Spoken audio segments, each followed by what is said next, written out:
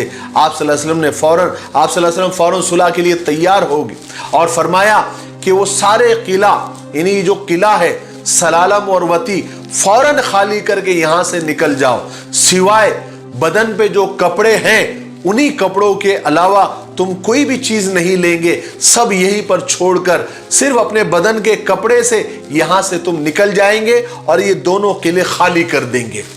اور فرمایا کہ اگر اسلام کے خلاف تم نے کچھ بھی کیا، کوئی سازش کی یا کوئی پلاننگ کی، تو اللہ اس کا رسول اس صلح نامے سے بری ہوں گے، یعنی یہ صلح نامہ کینسل ہو جائے گا۔ اور اس طرح ان قلعوں پر قبضہ ہو گیا۔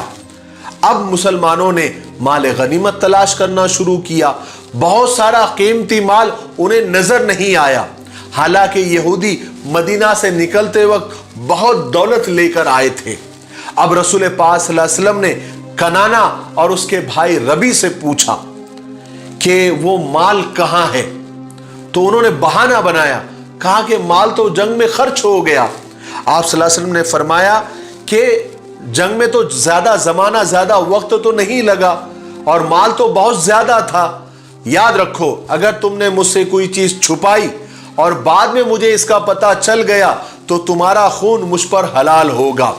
اس پر کنانا اور اس کا بھائی ربی تیار ہو گئے کہ ایسا کوئی مال نہیں ہے، اور اگر تم کو مل گیا تو ہمارا خون تم پر حلال ہوگا۔